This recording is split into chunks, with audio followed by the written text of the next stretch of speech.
Je me présente parce que je ne suis pas un vidéaste célèbre parmi tous ceux que vous avez vus.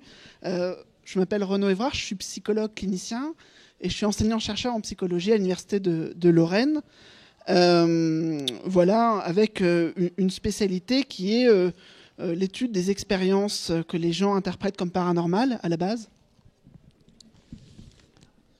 Et du coup, voilà, j'ai envie de vous présenter quelque chose qui est peut-être pas très courant dans un congrès sur le scepticisme, mais j'espère que on aura l'occasion du coup d'en discuter. Je vais. Si le psy existait, ça se saurait. Mais c'est quoi en fait la recherche sur le paranormal se déroule à 18h dans la salle d'honneur. Voilà. En même temps, vous aviez eu de la précognition parce que vous étiez déjà là, donc c'est très bien. Donc voilà, c'est une conférence où je vais parler du psy. Le psy, c'est un facteur inconnu, un nom comme ça, un label qui a été posé en 1942 sur les forces peut-être qui agiraient pour permettre la possibilité de certains phénomènes paranormaux. Et je vais débuter par une citation sur les recherches parapsychologiques, dont l'un des co-auteurs est présent dans la salle. On entend parfois dire que si on avait prouvé l'existence du psy, cela se saurait. Cette affirmation exprime un présupposé épistémologique, comme quoi il serait potentiellement possible de faire une expérience décisive. C'est en réalité impossible. Une seule recherche ne pourra jamais convaincre la communauté scientifique de la réalité d'un phénomène en dehors de la norme. En effet, face à une seule expérience, aux résultats qui semblent extravagants, il sera toujours tentant de considérer que l'on est face à une fraude, à de l'embellissement de données ou qu'il y a eu forcément une erreur quelque part. Si les parapsychologues, qui sont donc les chercheurs qui travaillent sur le psy, arrivent un jour à convaincre le reste de la communauté scientifique de l'existence du psy, cela se fera progressivement à travers de nombreuses recherches, en convainquant les jeunes chercheurs de la réalité du psy et en attendant la mort des critiques de la génération précédente. Alors moi, je souhaite la mort de personne, hein, je ne veux pas commencer comme ça, mais je vous invite simplement à évaluer votre propre positionnement. Si le psy existait, le sauriez-vous ? Et comment, en fait ? Et c'est évident que c'est aux parapsychologues de faire la preuve du psy, de ces phénomènes qu'ils ont rebaptisés psy, mais n'ont-ils pas déjà livré l'information dont vous n'avez pas, ou nous n'avons pas accusé réception ? Alors, en fait, tout ça, ça vient d'un cheminement que j'ai depuis quelques années, où je m'intéresse à un domaine qui s'appelle la compréhension de la science par le public. Et j'ai publié déjà un article dans cette voie-là, par rapport à la parapsychologie. Le point initial, c'était un article que j'ai lu en psychologie. Et c'était assez rigolo, c'est un point de départ comme ça. C'est un constat avec plusieurs études qui ont démontré que les gens, personnes tout venant, qu'on interrogeait par rapport au fait que est-ce que la psychologie est une science, comment la psychologie fonctionne, quels sont ses résultats, les gens avaient une opinion extrêmement critique, péjorative vis-à-vis du champ de la psychologie, donc de mon domaine qui est une discipline universitaire dans le monde. Et cette conception, les psychologues étaient assez outrés et trouvaient qu'elle était complètement fausse, et qu'il y avait finalement une sorte de représentation qui circulait négative à leur rencontre.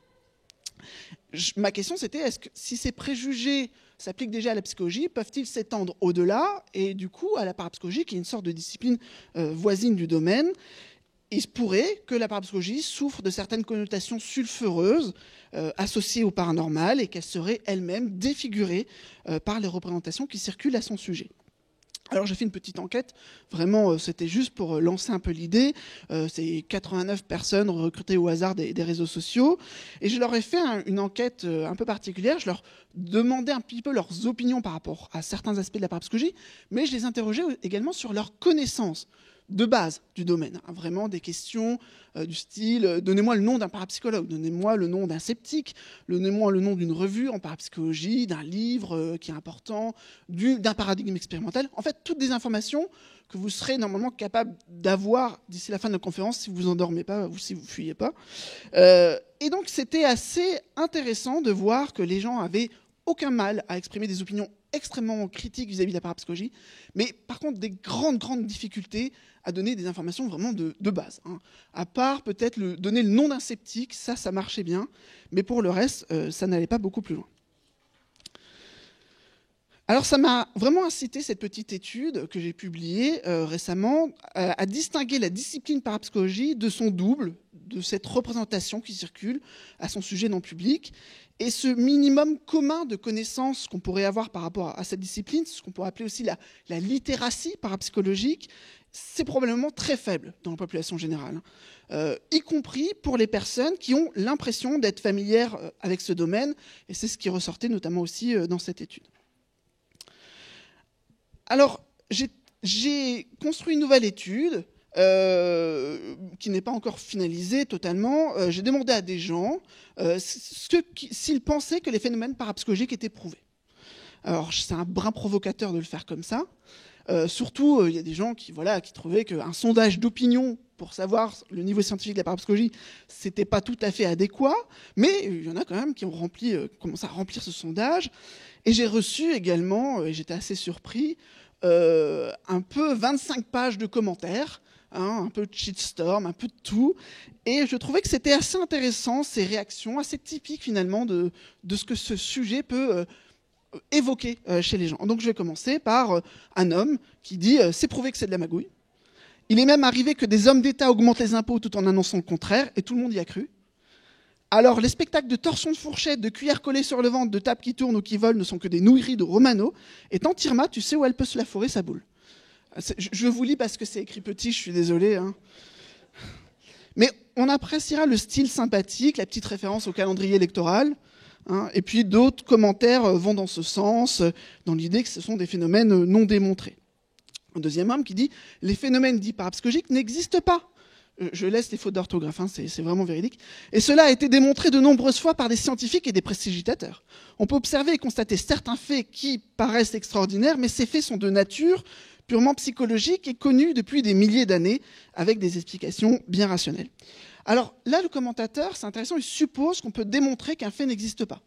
En science, c'est quand même assez compliqué hein, de prendre cette position, c'est controversé. On confirme ou on infirme des hypothèses, mais on ne sait pas totalement fermer une question, prouver l'inexistence de quelque chose. Et il y avait un physicien français, François Arago, qui disait « Celui qui, en dehors des mathématiques pures, prononce le mot impossible, manque de prudence ». Et le commentateur évoque quand même quelque chose d'intéressant. Hein. Il distingue les contributions de scientifiques et de prestigitateurs pour l'établissement de contre-explications rationnelles, c'est-à-dire qui sont déjà intégrées dans le savoir établi, notamment de la psychologie. On peut passer aussi au tour de magie, aux illusions, qui permettraient finalement de rendre compte de ces phénomènes.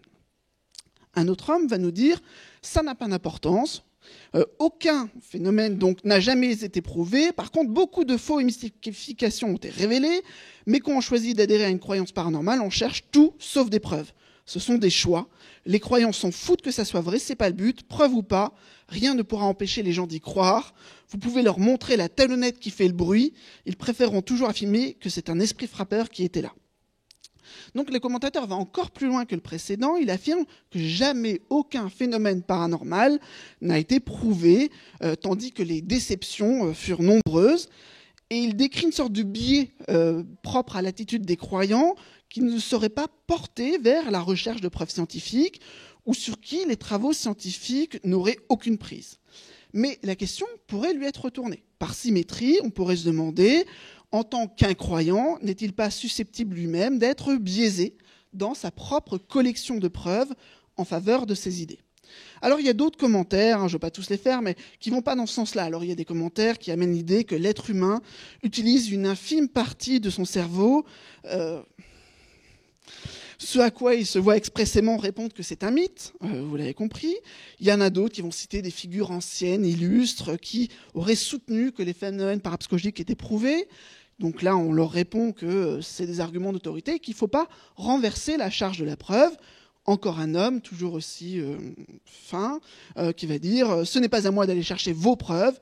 Vous affirmez sous forme de question qu'il y a des preuves, donnez vos sources. Sinon, vous n'avez au fond rien à dire, mais ne renversez pas la charge de la preuve. Vous citez un nom, montrez les études. » Donc, dans cette conférence, je vais prendre mes responsabilités. Je vais essayer en tout cas, mais c'est pas toujours évident. Je vais vous proposer de vous présenter un petit peu la recherche sur le paranormal, et j'ai bien conscience donc que la charge de la preuve repose un petit peu sur mes épaules. Mais auparavant, je voulais vous enjoindre en fait, à analyser avec moi cette affirmation que j'ai mis en titre de conférence de manière critique, selon laquelle vous seriez déjà au courant s'il y avait eu la moindre preuve. Alors je vous proposais de décortiquer cette affirmation en présentant d'abord d'un côté les affirmations les plus couramment rencontrées pour les gens qui soutiennent cette affirmation, et puis une analyse critique de chacune d'entre elles. Bien sûr.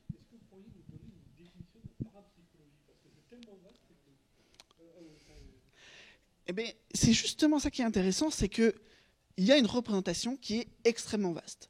Et cette représentation, c'est une sorte... En fait, c'est un fourre-tout du paranormal. Ça joue énormément. Hein.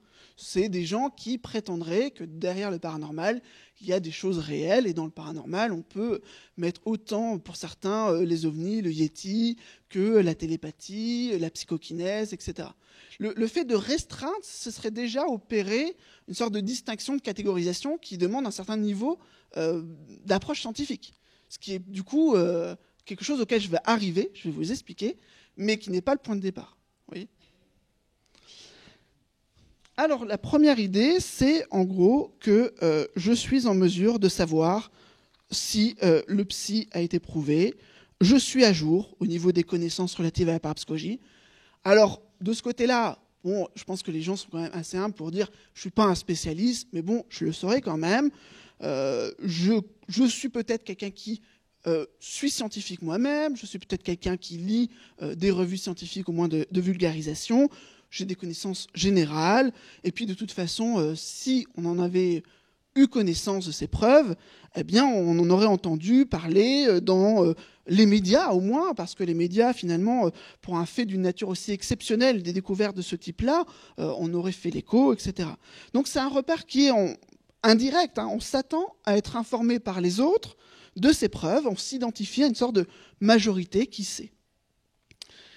La critique que je peux faire par rapport à ça, c'est que probablement que c'est une forme de confiance en soi qui est surestimée.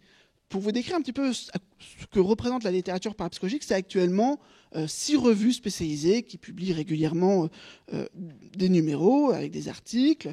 Donc je vous ai mis les noms, je vous ai mis les couvertures. Elles sont toutes en anglais. Déjà, c'est un premier obstacle, cette barrière de la langue. Et à titre personnel, je ne connais personne qui lise chaque année tous les travaux publiés dans ces revues. Même pas moi, en fait. J'ai un peu honte de le dire, mais ça fait beaucoup, déjà. Et puis, on pourrait se dire que ce sont finalement que des revues de parapsychologie. Bon, quel intérêt d'aller lire ces trucs-là? Les parapsychologues, on peut supposer qu'ils pratiquent une sorte d'entre-soi, qui ne sont pas très critiques entre eux, un peu solidaires. Mais en réalité, il n'y a qu'à se pencher pour trouver des travaux de parapsychologie publiés dans des revues non parapsychologiques, des revues qu'on va dire mainstream. Et il y a plusieurs façons d'y accéder.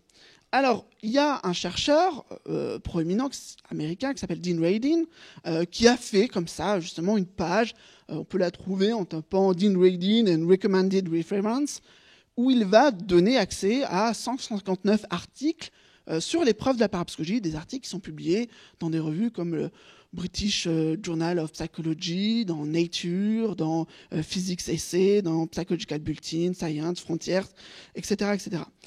Donc, il y en a. Il y en a qui existent déjà. Il y a déjà un débat qui va toucher toutes les sphères de la science. Et puis, plus largement, le paranormal, on peut l'aborder de plein de façons différentes. Et on a listé avec un collègue qui est maintenant décédé, Gerd Volman, puis maintenant avec un collègue néerlandais qui s'appelle Maurice von Lichtelaar, les articles pertinents relatifs au paranormal dans toutes les approches. Ça peut être de la littérature, de l'histoire, de la physique, de la biologie, de l'anthropologie, n'importe quoi, mais qui sont intéressants pour nous, pour mieux comprendre ce domaine, dans les revues mainstream. Et on fait ça tout le temps, régulièrement, depuis 12 ans. Et on a recensé 2691 articles, ce qui rapporte ça à 200 articles par an, ce qui rapporte à 4 articles par semaine. Donc pour vraiment avoir une vue d'ensemble, il faut lire ces différents aspects, au moins en avoir connaissance, plus lire aussi la littérature sceptique, la littérature qui va critiquer ces mêmes questions, qui peut être également publiée dans des revues spécialisées. Ça fait beaucoup. Et du coup, cette prétention à être familier avec la littérature parapsychologique, on voit que c'est quand même un défaut d'humilité, un manque de prudence. parce que c'est un champ qui est quand même assez riche, assez nourri, qui existe depuis 150 ans.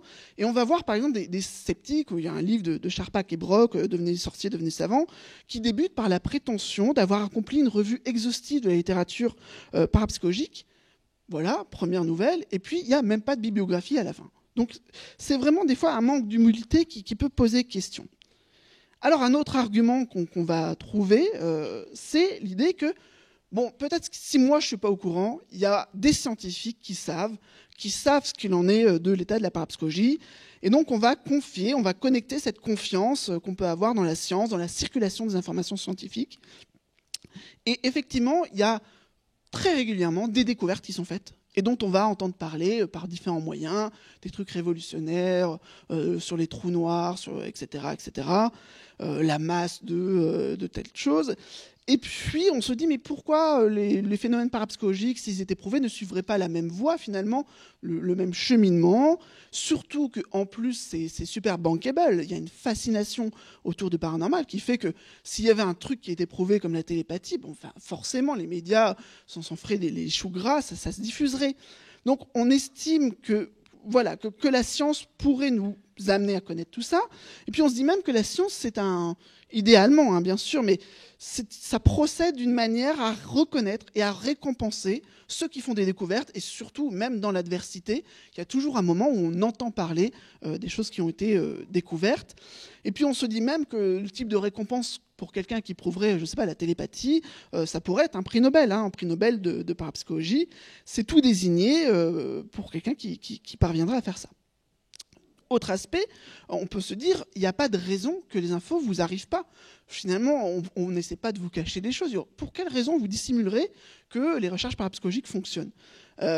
Là, le public, finalement, peut-être qu'il serait un peu surpris au début, ça ne fait pas du tout partie des choses, mais au bout d'un certain temps, ça deviendrait peut-être banal, ça n'altérerait pas la façon de vivre votre vie, forcément. Je pense que vous continuerez à utiliser vos smartphones n'importe quand, même maintenant. Donc, si vous êtes, je pense, tout à fait capable d'intégrer dans votre vie, on n'arrive pas à imaginer qu'il y ait des conséquences d'une vérité parapsychologique, qu'il ne faudrait absolument pas que le public sache tout ça. Ce serait dramatique. Donc, probablement que si ça existait, ça conduirait à des innovations scientifiques, technologiques, ça deviendrait quelque chose du quotidien, peut-être plus facilement pour les phénomènes comme la télépathie et la clairvoyance que pour l'influence de l'esprit sur la matière, mais bon, pourquoi pas, on pourrait peut-être faire passer ça scientifiquement sans avoir à forcément valider des conceptions un petit peu anciennes, comme l'âme, la réincarnation, la vie après la mort, etc. Tout le package, non, on pourrait peut-être s'en passer, ça pourrait fonctionner. Alors cet aspect-là, je vais le critiquer maintenant, c'est pour moi, encore une fois, peut-être une survalorisation de la confiance qu'on peut avoir dans le processus scientifique.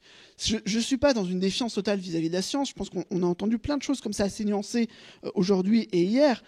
Je pense que la science, idéalement, c'est le moyen du progrès humain, qui a à l'œuvre un processus autocorrecteur qui permet au vrai de s'imposer en dépit de tous les obstacles.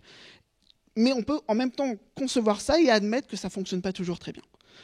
Et il y a des travaux d'historiens des sciences, de sociologues des sciences, qui décrivent assez bien comment la science se fait, mais aussi des travaux qu'on connaît moins de psychologues des sciences, psychologie des sciences, qui vient nous rappeler que derrière l'image d'Épinal d'une sorte de science impersonnelle, objective, avec une grande distance comme ça, il y a des aspects humains qui sont en jeu dans la production, la diffusion des données scientifiques, et le fait qu'il y ait des humains introduit l'idée qu'il y a aussi peut-être des biais liés à ces activités humaines.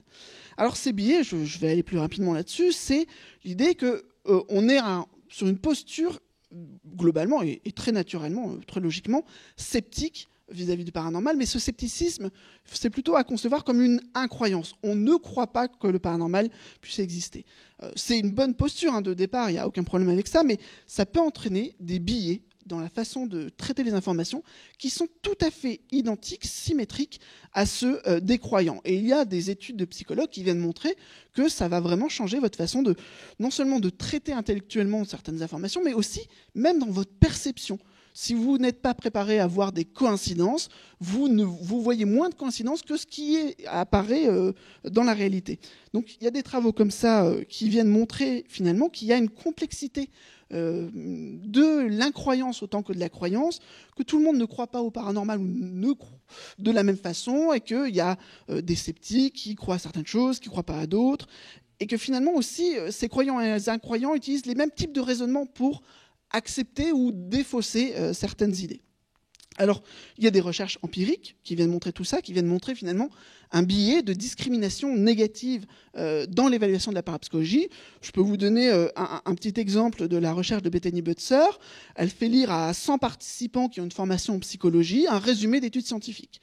C'est le même résumé à chaque fois. Simplement, la première fois, c'est présenté comme une étude de neurosciences. Et la fois suivante, c'est présenté comme une étude de parapsychologie. Même résumé, méthodo, résultats, etc. Et on demande aux gens s'ils trouvent que l'étude semble fiable, si les résultats semblent, les conclusions sont cohérentes, etc. Et on se rend compte que quand c'est labellisé neurosciences, ça a des scores bien plus élevés que quand c'est labellisé parapsychologie.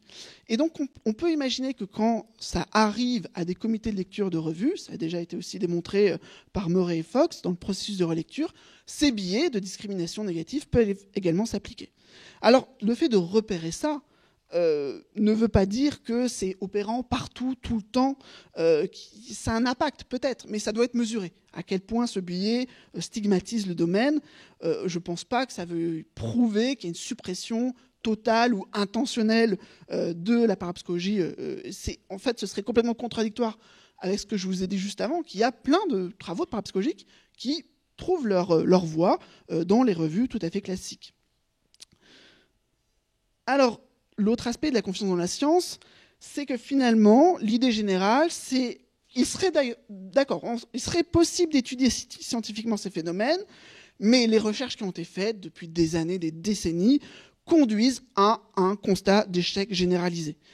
Soit les résultats ne seraient pas au rendez-vous, soit c'est les méthodologies qui ne seraient pas adaptées, les analyses sont trop faibles pour convaincre. Donc cette discipline serait une sorte de pseudo-science, quoi qu'il arrive.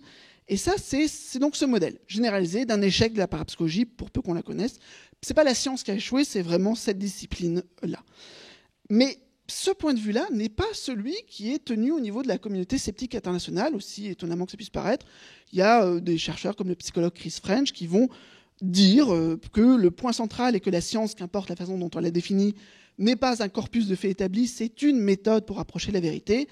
Et la parapsychologie, sous son meilleur jour, adhère à la méthodologie scientifique et il n'y a donc aucune raison de la rejeter en la qualifiant de pseudoscience. Alors sous son meilleur jour, parce que, faut dire, on est un peu à Toulouse, vous n'avez pas eu des exemples forcément brillants ici à Toulouse d'approche scientifique de la parapsychologie, même en milieu universitaire, mais voilà, il y a des endroits, il y a en Angleterre une douzaine de départements universitaires qui enseignent et font des recherches sur la parapsychologie. Il y a des chaires en Europe.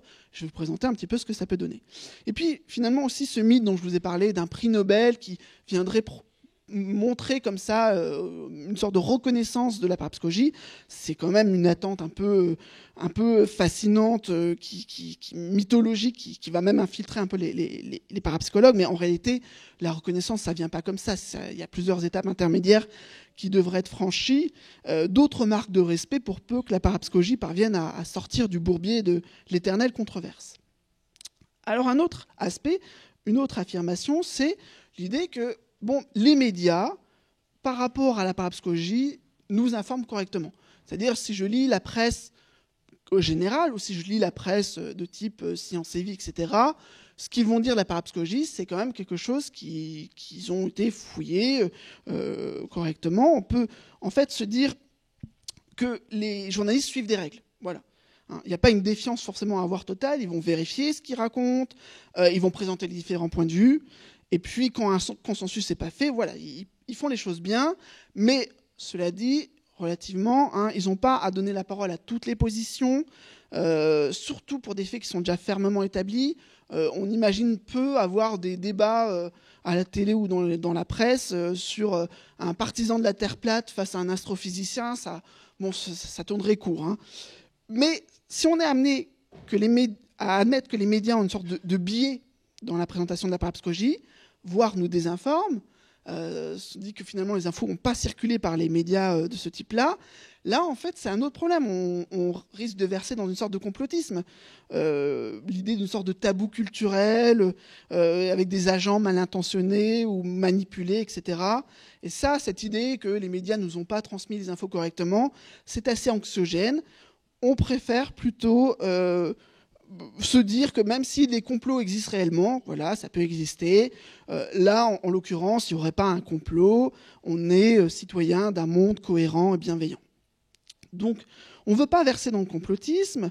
Et puis, on se dit aussi qu'on voit des médias qui portent déjà une attention suffisante au paranormal, qui n'est pas très bonne, pas toujours très bonne, et que consacrer plus de temps à la parapsychologie, à présenter les recherches et les résultats, ce n'est pas vraiment opportun. Il y a déjà assez de paranormal de mauvaise qualité. Alors, par rapport à cette position vis-à-vis des médias, je vais vous donner quelques données nouvelles pour compléter un peu votre point de vue. C'est vrai qu'il y a un cliché un petit peu de la désinformation, hein, de dire finalement qu'il y aurait des gentils scientifiques qui ne seraient pas biaisés et de l'autre côté des activistes conspirationnistes viraux. Il y a une certaine ambivalence. On vous repère que dans les médias, il y en a qui sont très biaisés pour les croyants.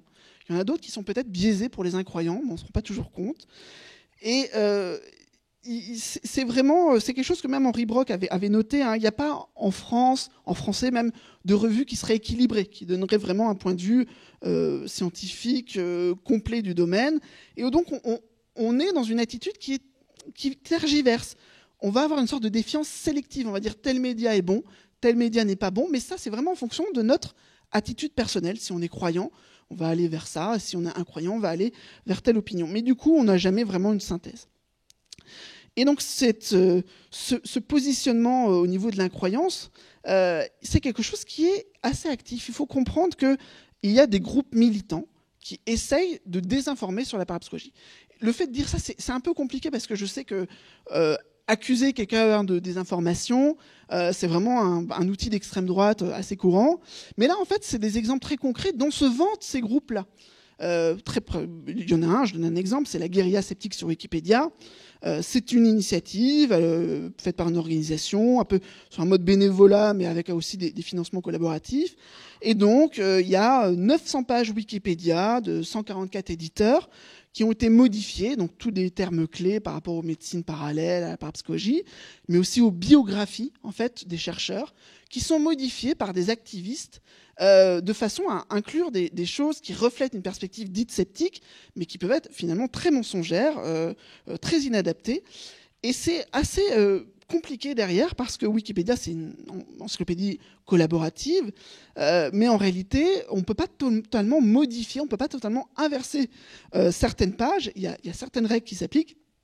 Et ce qui se passe, c'est que quand des chercheurs ont vu dans leur biographie des trucs complètement faux, inventés, qui avaient été mis, ils ont tenté de modifier, et les modifications sont renversées dans la journée.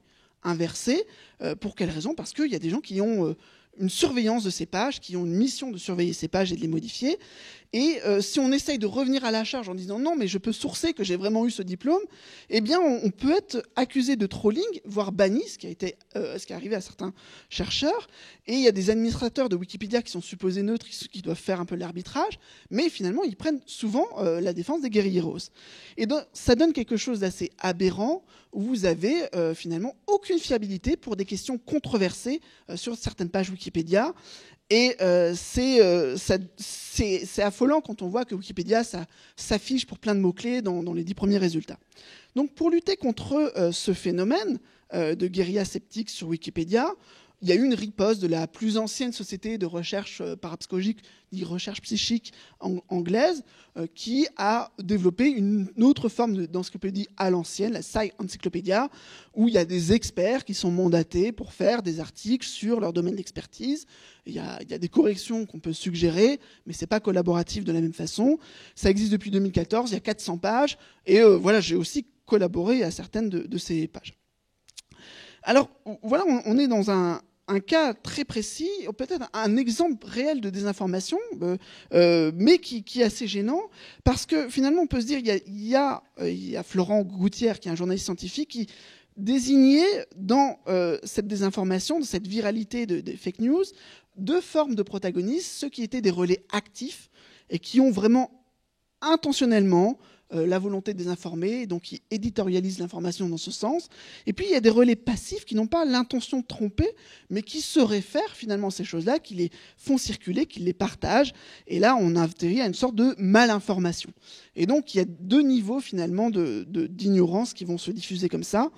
Et puis, pour avoir personnellement fait l'expérience d'avoir des contacts avec des journalistes, et un jour j'écrirai un article là-dessus parce que c'est vraiment incroyable. À chaque fois que j'apporte des éléments de réponse à leurs questions, je n'ai jamais vraiment un droit de lecture véritable, puisque ce que je vais dire va toujours être transformé pour être conforme à l'habitus local. Et donc, si c'est une revue qui a un biais plutôt incroyant, ils vont extraire dans mes propos les choses qui les arrangent. Et dans les revues plutôt croyantes, etc., ça va être l'inverse. Finalement, c'est infernal. Alors, pour continuer là-dessus, un autre point de vue, et qui est tout à fait justifié d'un certain niveau, c'est que la parapsychologie, pour le peu que vous en ayez d'une représentation, n'est pas crédible. Alors, j'ai pris deux exemples qui sont très faciles. On va parler de salon de la parapsychologie et de la voyance. Les médias en font toujours un petit truc drôle en envoyant quelqu'un aller voir les dernières nouveautés. Le mot parapsychologie n'est pas protégé, n'importe qui peut l'utiliser. Il y a des voyants qui se disent parapsychologues, donc en soi on ne différencie pas à ce niveau-là avec un chercheur. Et puis vous avez Mamadou Nguyen, je ne sais pas si vous arrivez à lire, alors je vais vous lire quand même, peut-être ça pourrait intéresser certaines personnes. Alors c'est un authentique mage vaudou, ce sorcier mondialement connu dans le quartier réparera votre PC par télépathie sans qu'il soit nécessaire de vous déplacer. Son pouvoir est tel qu'il sera capable de réparer les secteurs défectueux de votre disque dur. Il soigne également le cancer à distance, les problèmes d'érection et rendra votre voisine amoureuse de vous. Paiement d'avance, 100 € par carte bleue. Résultat garanti, évidemment. C'est dans le 04, c'est bien, c'est pas loin. Bon, donc voilà, effectivement, on a cette idée que si on ne sait pas que la parapsychologie a prouvé quoi que ce soit, c'est quand même qu'on se dit, il y a anguille sous roche, il n'y a rien, il doit y avoir rien de publié correct, ni dans les manuels, ni dans les revues mainstream. Et finalement, toute l'image qu'on va avoir émergée de la parapsychologie, c'est lié à ce fourre-tout des médiums, des voyants, des astrologues, des guérisseurs. Donc il y a beaucoup de choses dans la fascination qui se mêlent à tout ça, une sorte de vraiment comment on peut dire, une nébuleuse mystico-ésotérique fourre-tout, vraiment. Et le fait que les parapsychologues soient assimilés à ces personnages de foire, à ces courants marginaux, vient complètement les décrédibiliser par une sorte de culpabilité par association.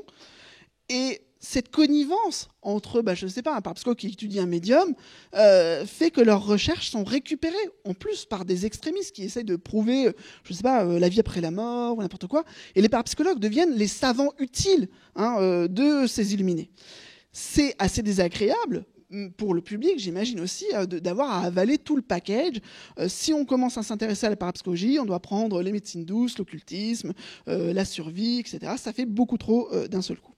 Donc, on a cette idée que là, les parapsychologues sont pour l'instant à un état infantile au niveau de la science. S'ils voulaient vraiment montrer patte blanche, il faudrait qu'ils ne s'affichent pas avec ce genre de personnes et qu'ils soient avec des scientifiques respectables hors de tout soupçon. Alors ça, c'est une vision qu'on peut, je pense, partager, mais en réalité, la parapsychologie, c'est un petit champ où il y a à peu près 400 chercheurs dans le monde entier. Ici, je vous ai mis une photo d'un colloque qui a eu lieu à Londres que j'ai organisé. Je ne sais pas si vous me trouvez sur la photo, mais c'est tout petit. Et donc, voilà, il y avait 2/3 des chercheurs qui étaient là, qui sont universitaires, en poste, ou doctorants. Et puis, si on veut vraiment faire le travail, il a déjà été fait, on peut faire des démarcations entre des parapsychologues, des gens qui pensent avoir des dons, des gens qui ont vécu des expériences paranormales, des gens qui pratiquent professionnellement, je ne sais pas, la voyance ou la médiumnité, des gens qui profitent du paranormal pour vendre des salades. Je pense qu'on peut quand même faire cette discrimination. La Parapsychological Association, qui organise ce congrès, c'est une entité, une institution qui a un système de cooptation où la plupart des membres professionnels sont des gens qui ont un doctorat, qui travaillent dans des universités. Et puis, bon, on n'est pas très nombreux. Du coup, il y a des autres catégories de membres, étudiants et puis un peu sympathisants. Mais finalement, il y a une structuration institutionnelle. La Parapsychological Association est reconnue par l'Association américaine pour le progrès de la science depuis 1969. C'est l'organisation qui publie la revue Science. Et en fait, c'est une sorte de structure professionnelle avec cette diversité d'opinions, de disciplines qui est représentée. Mais il y a finalement des démarcations. Alors, on a appliqué là une démarcation entre ce qui est de la science et qui est pas de la science, c'est ce qu'on appelle le boundary work. Selon le mot du sociologue Thomas Gehring, on peut appeler ça la frontiérisation. Donc on crée une frontière entre ce qui est science et pas science, mais les parapsychologues font de même. Pour les parapsychologues, c'est une insulte d'être assimilés aux voyants, aux astrologues. Ils vont dire, mais nous on est des vrais scientifiques, et c'est les astrologues et les voyants qui sont des croyants. Et puis ça se répercute comme ça, parce que vous allez avoir les gens qui vivent des expériences paranormales qui vont dire, mais les scientifiques matérialistes sont dans une foi implicite dans la matière, etc. C'est eux les croyants, et nous, on a la vérité. Donc c'est sans fin. On voit, et Thomas Gehring et puis d'autres anthropologues comme David Hess ont montré que ce sont les mêmes mécanismes de boundary work, de création de frontières qui sont en jeu pour toutes ces catégories sociales. Et donc c'est assez intéressant, ce sont des frontières qui sont parfois assez poreuses.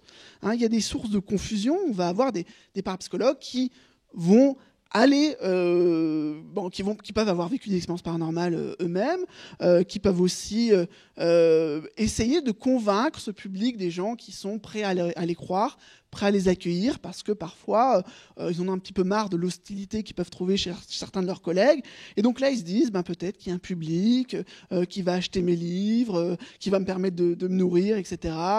Et donc on peut imaginer finalement qu'il y ait des affinités. Il y en a d'autres styles, c'est que il y a une frontière qui est le monde du spectacle. Le monde du spectacle, du sensationnel, etc., raffole du paranormal. Il ne faut pas 2 secondes pour comprendre que si vous prenez la liste des best-sellers en France juste, ou des blockbusters qui fonctionnent, il y a toujours du paranormal dedans. À 80% des cas, je ne sais pas, du Mark Levy, du Dan Brown, pour des vieilles références, mais vous en avez régulièrement, tous les Marvel, etc. Mais c'est pas forcément conscientisé. On se dit, ouais, c'est cool, ils ont des pouvoirs, c'est des mutants. Mais en réalité, c'est un vrai aspect de la culture occidentale. Il y a un philosophe des religions qui s'appelle Jeffrey Kripal qui a beaucoup travaillé là-dessus. Le paranormal, c'est vraiment un peu une forme du sacré, illicite, mais qui est très présente et qui vraiment nourrit l'Occident. Et donc ce paranormal va donner finalement une inspiration pour énormément d'artistes, pour énormément de productions culturelles. Ça va être une source de revenus évidente pour certaines personnes. Et du coup, quand un chercheur en parapsychologie dit « Voilà, j'ai fait une recherche intéressante, j'aimerais publier un livre sur mes travaux », les éditeurs vont lui dire « Oui, d'accord, on va mettre une couverture avec un grand tunnel lumineux, une personne qui a des rayons laser qui sortent de sa tête, on va appeler ça les pouvoirs de la conscience », ou je ne sais quoi, c'est vraiment un titre d'un livre que j'ai traduit en plus. Et donc c'est toujours l'idée d'avoir une sorte de public cible, idéalement, qui serait légèrement naïf, et assez naïf pour donner 35 € pour un livre.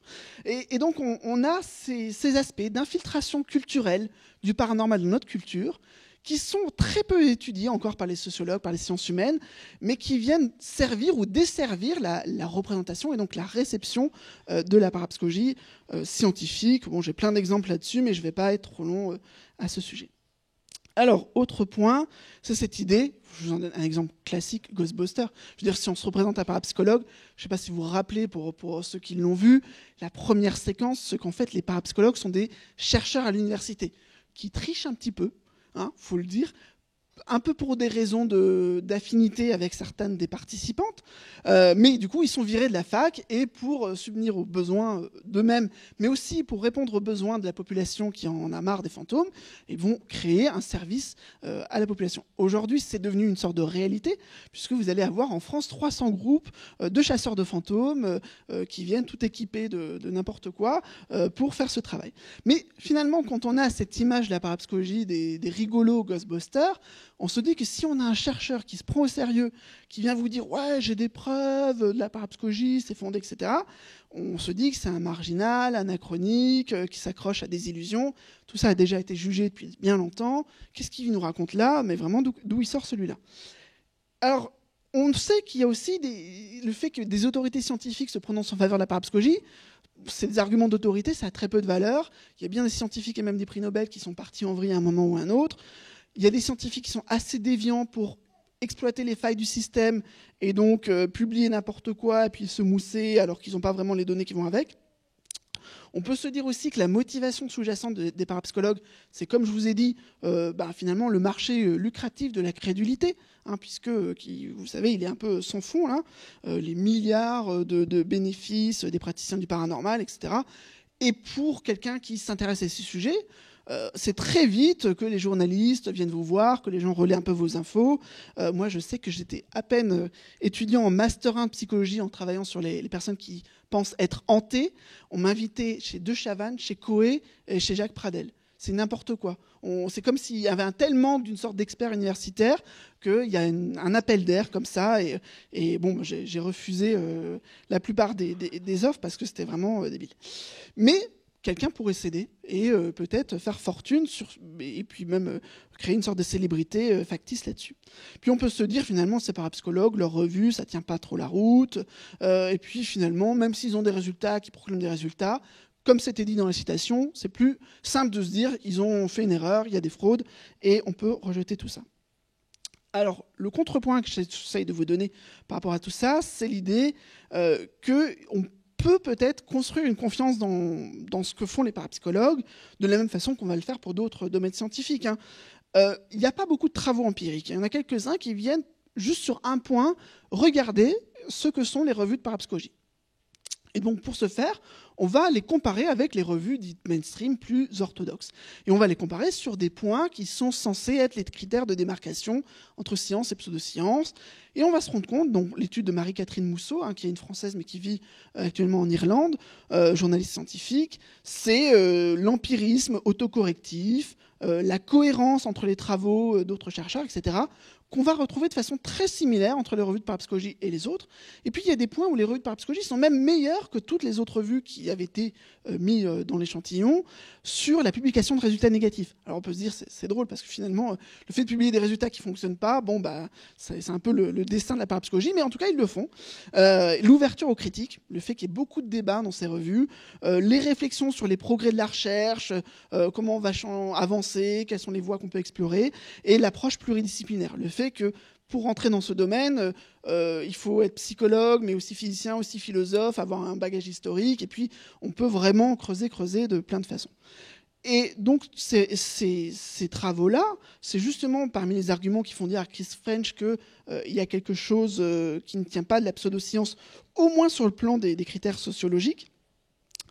Mais ça, c'est qu'au niveau de leur revue. Comme je vous ai dit, ils ne se contentent pas de publier dans ces domaines-là. Ils savent que pour interpeller la communauté scientifique, pour entraîner des réplications par d'autres chercheurs indépendants, il faut publier dans d'autres revues. Ce qu'ils font, je vous l'ai dit, et ces revues sont assez faciles d'accès maintenant ou en open access. Et pour vous donner un exemple, je vais partir du dernier état des lieux empirique qui a été publié dans la revue American Psychologist.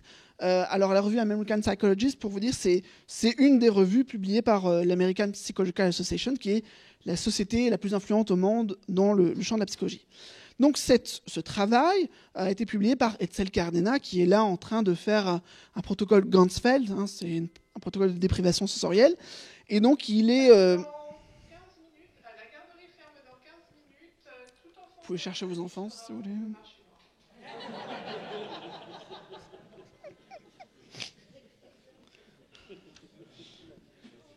C'était bon. Et donc, Etzel Cardena, il est psychologue, à l'origine il est mexicain, et là il est en Suède, à la plus vieille université de Suède qui est Lund. Il a une chaire d'hypnose et parapsychologie, parce qu'il y a des chaires de parapsychologie en Europe. Et donc, ce qu'il a fait, c'est pas un travail... c'est un travail parmi d'autres, c'est qu'il a récupéré les travaux d'autres chercheurs qui sont des méta-analyses, c'est-à-dire des cumuls de toutes les données qu'on peut avoir sur un paradigme expérimental. Par exemple, tester si on peut faire de la télépathie quand on rêve. Donc voilà, il y a des chercheurs qui ont fait les recherches. Ensuite, il y a des chercheurs qui ont compilé toutes ces recherches et qui ont dit, finalement, on a un résultat statistique qui est plus ou moins probant. Et lui, il a pris toutes les méta-analyses de différents paradigmes de parapsychologie. Alors, pour vous expliquer maintenant à quoi correspond finalement la parapsychologie expérimentale scientifique de laboratoire, je vais vraiment prendre des bases telles qu'elles m'ont été enseignées par Louis Bélanger, un psychologiste du Québec. C'est un schéma très simple. Il y a toujours 4 éléments dans une expérimentation de parapsychologie. Il y a un expérimentateur, un participant, une cible et un obstacle. Le participant doit essayer de percevoir la cible ou de l'influencer. L'obstacle empêche de le faire par les moyens ordinaires. Et dans un cas où on doit percevoir, c'est une perception extrasensorielle, on peut appeler ça plutôt cognition anomale. Et dans le cas où on doit influencer, ça va être une psychokinèse ou une perturbation anomale. Par exemple, quand un individu essaie d'infléchir le lancer d'un dé par sa seule volonté. Donc, ces deux grandes familles de phénomènes qui étudient la parapsychologie, vous voyez bien, j'ajoute l'adjectif anormal, qui est correct en français, mais vous avez sûrement lu anormal, parce que c'est un réflexe aussi de lire anormal. C'est vraiment dérivé du terme anomalie. C'est juste, on ne sait pas, on n'a pas de théorie interprétative sur le moment, on constate juste un écart par rapport aux moyens ordinaires. Alors, cet obstacle, il peut être de nature temporelle. On a, par exemple, une expérience dont la cible ne sera sélectionnée que lorsque le participant aura donné sa réponse. Par exemple, vous êtes chez vous, vous rêvez, vous faites un rêve bizarre, vous l'envoyez au chercheur, le chercheur active l'ordinateur, qui va prendre parmi un lot de cibles, une cible qui était celle que vous deviez avoir devinée en rêve. Et ensuite, il y a un juge qui va vérifier la correspondance entre la cible ou les leurs et votre rêve. Très simple, c'est une forme de précognition. Donc l'obstacle est temporel dans ce cas-là, si l'événement ne s'est pas encore produit, mais il peut être temporel dans un autre sens, lorsqu'on demande aux participants d'influencer une mesure des données enregistrées sur un ordinateur préalablement. Donc il est censé modifier quelque chose qui a été fait dans le passé. Ça va s'appeler la rétropsychokinèse. On peut avoir des obstacles spatiaux quand on va isoler un participant et une cible dans des lieux distants. Le participant devra essayer d'interagir avec des événements ou des cibles qui sont complètement hors de sa portée. Alors, on peut l'illustrer avec une expérience célèbre de Pierce et Pratt. Ils sont dans deux bâtiments espacés de 100 mètres dans l'université de Duke aux États-Unis. Hubert Pierce affirmait avoir hérité un don de clairvoyance de sa mère et il devait deviner des cartes que vous connaissez sûrement, les cartes Zener avec des symboles très particuliers. On les voit dans Ghostbusters. Et puis, sur 1850 essais, il a deviné le bon symbole 188 fois de plus que le hasard ne le laissait attendre, ce qui a été statistiquement significatif, c'est un cas, et en fait, ils ont fait une méta-analyse de tout ce type de cas. Alors, le rôle de l'expérimentateur, qui est là, c'est de veiller à garantir l'intégrité de l'obstacle entre le participant et la cible. Il ne faut pas que l'obstacle fasse prise à des fuites sensorielles, à des biais dans la façon de faire l'aléatorisation, qu'il n'y ait pas de défaut ni dans la mesure ni dans le jugement, qu'il n'y ait pas d'anticipation rationnelle de la cible ou encore des manipulations frauduleuses. Donc il y a beaucoup de choses à mettre en place. Et en la matière, l'activité du parapsychologue, c'est vraiment de la paranoïa critique. C'est vraiment devenir complètement fou à imaginer toutes les erreurs possibles. Et de toute façon, on a toujours des amis sceptiques pour nous rappeler si on a fait une erreur. Ce que ça donne sur cette base schématique, ce sont différentes expériences. Je suis désolé pour l'image qui va être trop petite pour vous, en parapsychologie, qui se ressemblent finalement beaucoup même. Alors, les cognitions anomales peuvent être libres ou forcées, c'est-à-dire que les réponses peuvent être libres si le sujet a le temps d'exprimer son ressenti. On va avoir, par exemple, le cas du rêve que je vous donnais, le sujet décrit un rêve, donc il utilise vraiment sa narration, etc. Et puis, il y a des cas plus forcés où c'est les cartes Zener, il y a 5 symboles, tu n'as pas le choix, tu désignes l'un des symboles. Dans ces cas-là, voilà, ça peut être... voilà, je vous ai donné 2 exemples. Il y a des paradigmes donc à réponse libre, on va trouver le Ganzfeld, on va trouver le Ganzfeld qui est donc un protocole reposant sur l'induction d'un état légèrement modifié de conscience. Il va exister d'autres types de cibles. Alors le rêve, je vous ai donné. On peut essayer aussi de voir les choses à distance, ce qu'on va appeler le remote viewing, qui a fait l'objet de certaines utilisations une façon militaire, pour une forme d'espionnage psychique, notamment aux États-Unis, mais également en Russie. Et puis, il peut y avoir des conditions anomales qui sont distinguées selon des mesures explicites ou implicites. Alors, le Ganzfeld, c'est une prise de conscience. On est dans cet état, on est allongé sur le fauteuil, on a du bruit blanc dans les oreilles, un casque ou quelque chose qui nous brouille un peu la vision. Et puis, on dit ce qui nous passe dans la tête et ça doit essayer de coller avec une cible. Donc, on doit formuler notre réponse et c'est assez finalement explicite le type de jugement. Mais il y a des travaux qui sont beaucoup plus implicites, c'est-à-dire ça va être du temps de réaction, ça va être même des mesures physiologiques. Là, je vous ai mis un exemple, c'est le psychologue Daryl Belm qui a une expérience où vous devez dire de quel côté de l'écran va apparaître une image érotique. Donc c'est fait de façon drôle, là, le dessin. Il y a certains qui ont appelé ça la l'extra porn perception ou un truc comme ça. Mais du coup, c'est un stimuli intéressant et le sujet doit deviner si c'est à gauche ou à droite, mais il faut qu'il réagisse très vite. Enfin, il y a des aspects très implicites comme ça qui sont mis en jeu. Et puis, on a des mesures physiologiques. On va prendre n'importe quoi, finalement, les battements cardiaques, leur fréquence, donc la conductance électrique de la peau qui est donc liée à la transpiration, donc liée au passage des émotions. On va voir ce que ça peut modifier, les temps de réaction, la variation de la taille des pupilles, tous les indices finalement du passage d'un affect dans le circuit finalement de l'individu, dans son intuition que ce soit, tout ce qui pourrait se faire le messager d'un futur peut être détecté, peut être utilisé pour voir si le sujet a eu un aperçu du futur, du danger, du stimuli qui allait se proposer à lui.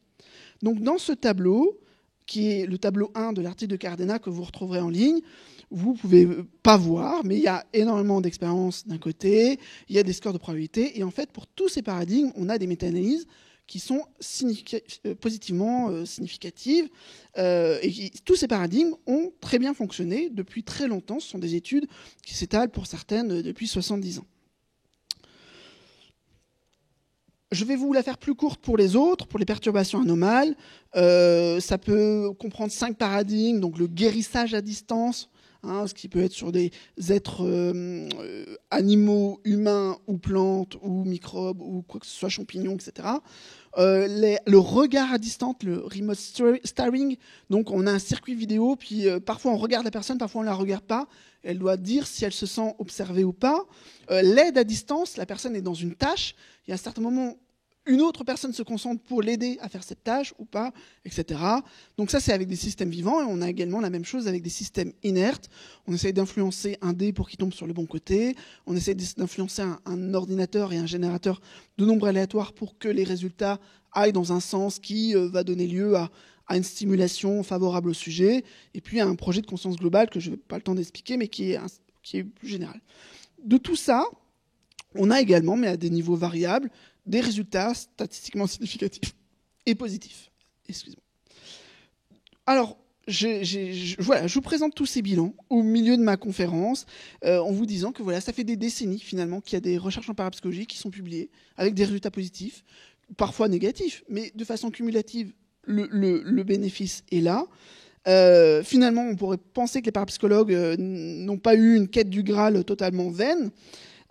Cardena va affirmer que le psy est finalement prouvé verticalement, parce qu'on va retrouver des résultats très similaires de décennie en décennie, alors qu'on améliore nos méthodes d'analyse, nos méthodes de protocole, mais ça ne change rien au résultat. Et aussi de façon horizontale, parce que ces différents paradigmes vont converger. Il n'y en a pas vraiment un qui fait un flop total. On voit qu'il y a finalement une sorte de connivence entre, même si c'est le rêve, même si c'est implicite, etc. Donc c'est ce qui est étrange pour moi, c'est plutôt le fait que ce soit un non-événement. Parce que je ne sais pas si vous en avez entendu parler de ce truc. Vous en avez entendu parler? Non? Ok.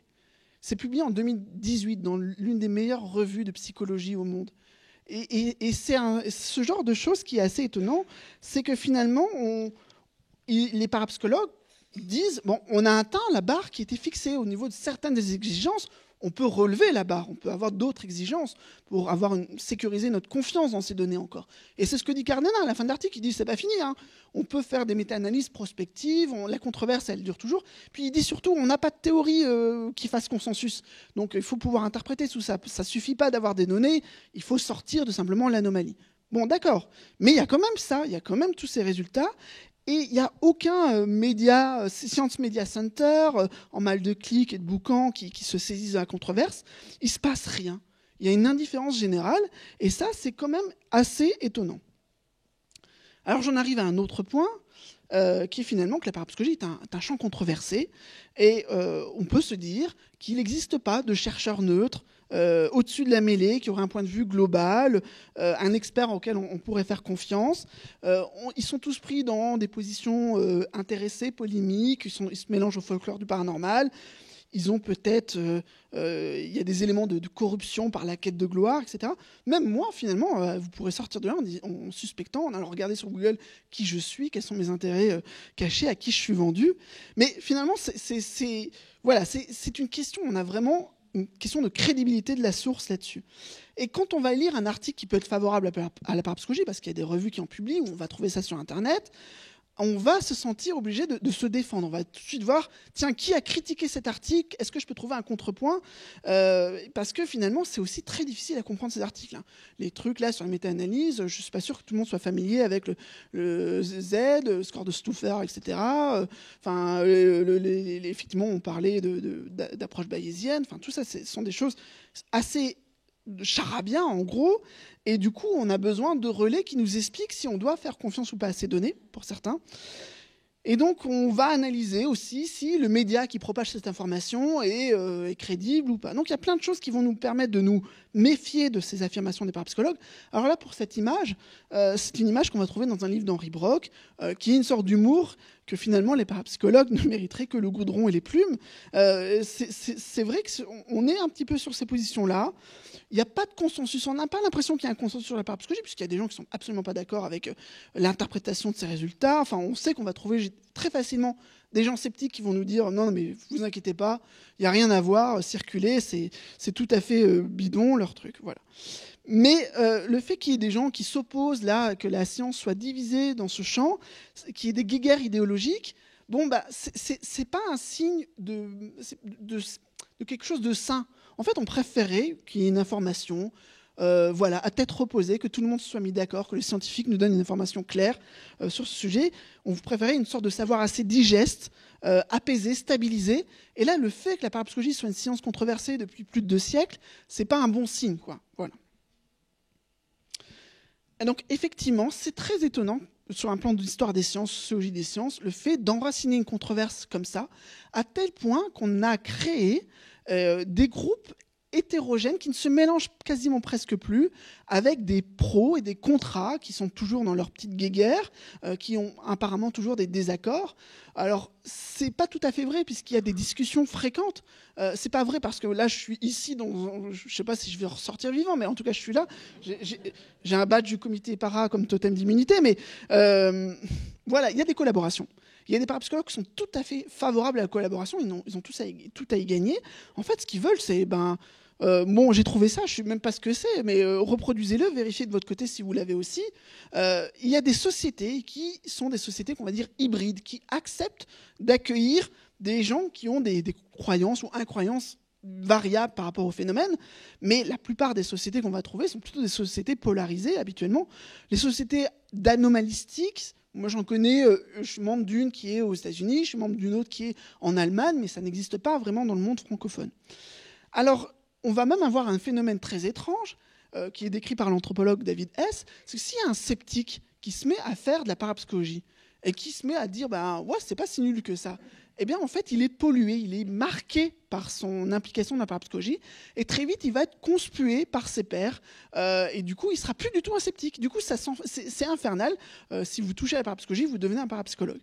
Et c'est vrai pour des gens comme Daryl Bem, dont je vous ai présenté les travaux. Daryl Bem, c'est quelqu'un qui allait dans les congrès sceptiques, qui était très bon autour de magie, et puis un jour, un parapsychologue est venu lui dire, et est parvenu à le convaincre, c'est Charles Horton, pour lui dire viens voir au labo, viens voir ce qui se passe. Et à partir de là, il a suivi une voie qui fait de lui aujourd'hui un parapsychologue, d'une certaine façon.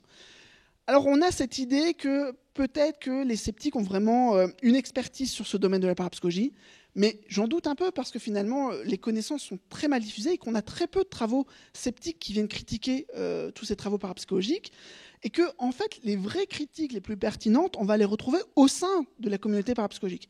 C'est des critiques internes extrêmement parfois virulentes qui mènent à des progrès méthodologiques. Il y a vraiment en parapsychologie des avancées qui sont repérées, identifiées dans toute l'histoire des sciences, l'utilisation des statistiques en sciences humaines, l'utilisation du double aveugle, tout ça, ça vient de la parapsychologie.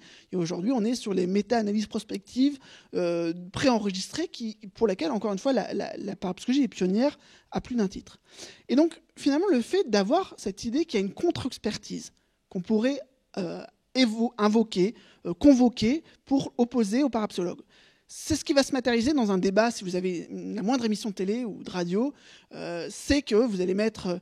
Bon, c'est souvent comme ça. Vous avez la personne qui a vécu son expérience paranormale, le mec qui pratique la voyance, le chercheur en parapsychologie et le chercheur sceptique qui aura souvent le dernier mot pour dire tout ça c'est des foutaises, etc.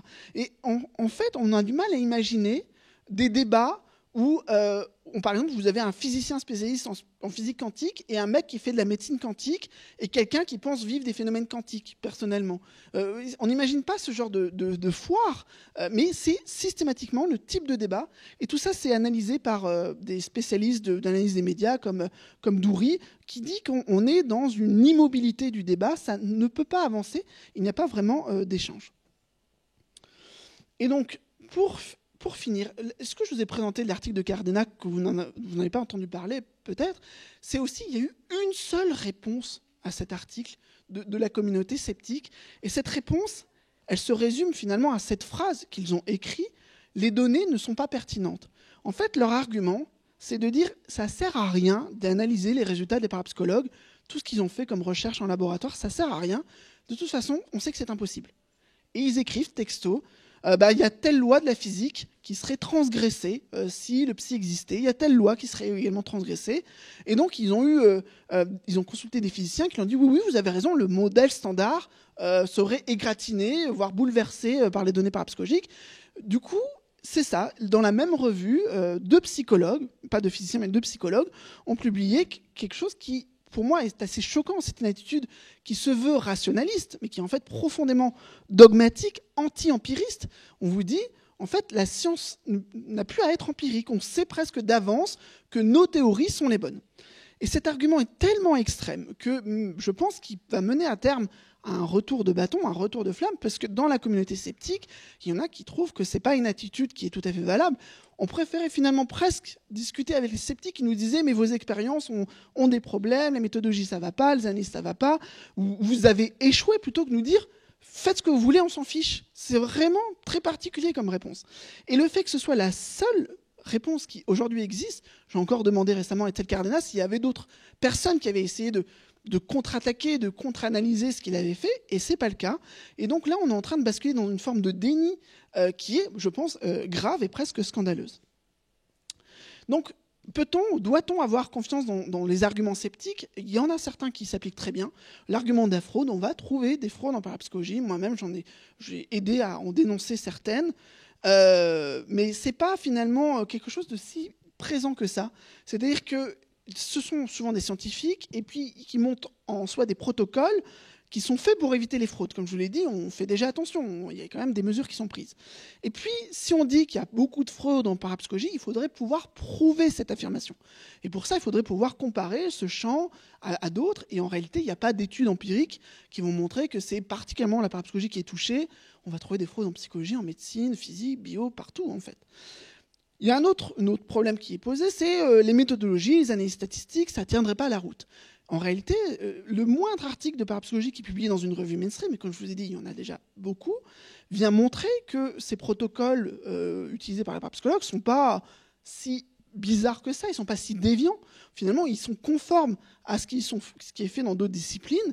Parfois, on fait juste inverser l'ordre des tâches, comme le fait Daryl Bem, au lieu de faire un effet d'amorçage où on donne un stimuli à un sujet, puis ensuite il doit répondre. On lui demande d'abord de répondre et ensuite lui donne le stimuli. Voilà, on a juste inversé la tâche.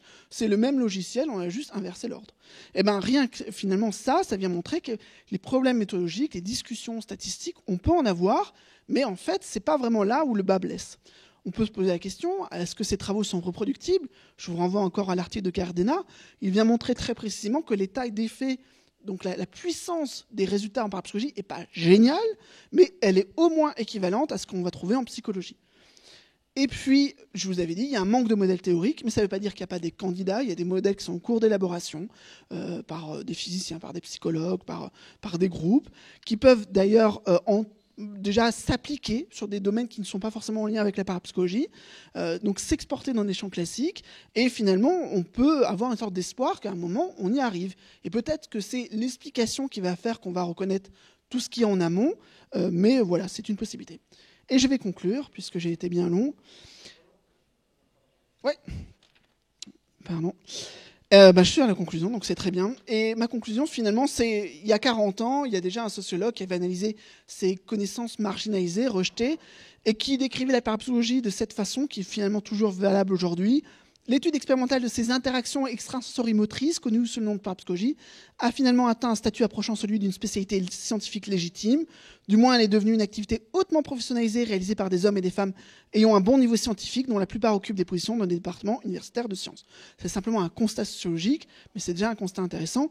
Et moi, le point que je voulais vous apporter, c'est que si on est sceptique ou si on n'est pas sceptique, mais peu importe, on ne peut pas vouloir que les gens restent dans une ignorance. On peut vouloir que les gens soient critiques vis-à-vis de la parapsychologie, mais pour ça, il faudrait qu'ils soient informés. Donc je pense que la convergence qu'il va y avoir, c'est de vraiment lutter contre des opinions qui seraient peu fondées sur le plan empirique. Et finalement, cette ignorance qui se donne des airs de savoir est vraiment, je pense, la cible à combattre. Voilà, je vous remercie de votre attention.